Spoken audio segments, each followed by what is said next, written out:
Right now, we're continuing the Onion News Network's coverage of the death of the American dream. The end came at 12:14 p.m. this afternoon when the last person in the nation to believe that America is a land of boundless opportunity, that is Edward Tuffy, a bar owner in Pennington, Illinois, quietly let go of the dream while watching television and eating cereal on his couch.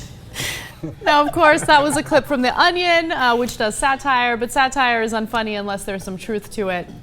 So, Kelly, I want to start off with you. I mean, you have done some coverage on the American dream. What are your thoughts on it? How has it changed? Well, I think it changes through the decades and different times, but I think really it changed in the 80s. I mean, the whole country changed and everything turned into me, get as much as you can.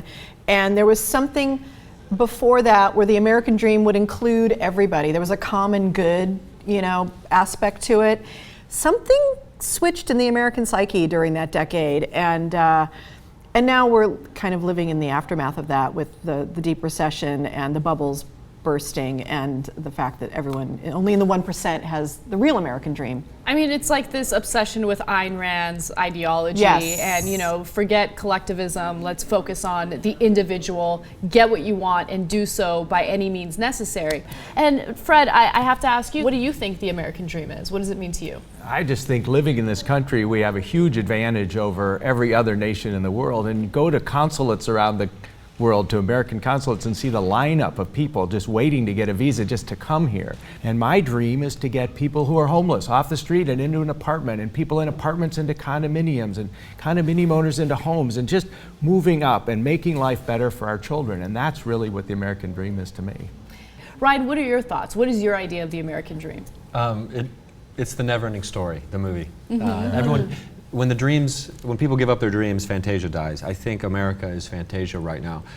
Everyone's giving up their dream. When I meet somebody who just wants to be a teacher or a nurse, I mean, maybe it's because of the show business life, I'm inspired. Like, oh, not everybody wants to.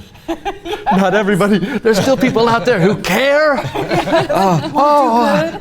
I almost was run over by a '96 Astro van about a week and a half ago. So it was like the closest I ever came to dying, and I could do nothing but smile because I realized I'm living the American dream right now. I make my living doing stand-up comedy. I'm like right at the poverty line technically. Yes. But I make a living doing what I love. I don't live well at all, but I live the best, if that makes sense. I think that if you did a poll of Americans and you asked them, what does the American dream mean?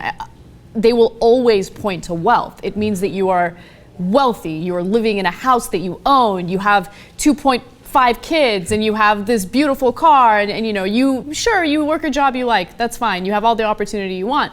But a lot of it has to do with wealth. So I love the idea that the American dream is really about doing what you really feel passionately about for your career. But at the same time, I think about, a friend of mine who went to school to be a teacher. She wants to teach children with developmental, issues, and she isn't able to do it because it's not going to make her enough money to live. She's going to be below the poverty line, so it's going to be difficult for her. I do some life coaching with people, and a lot of the questions I ask people is, what is your definition of success? And it's rarely what we get from the culture. It's this much more personal idea of fulfillment. Like you were saying, you're living your dream right now because you get to do your creative work. You're starving part of the time and you're living on a certain level, but that's fulfilling for you. But there's something about individual fulfillment, and maybe that is the shift in the American dream. Yes. And part of it for a lot of people I talk to is that they want to give back. They want to lift other people up, and that's becoming important again.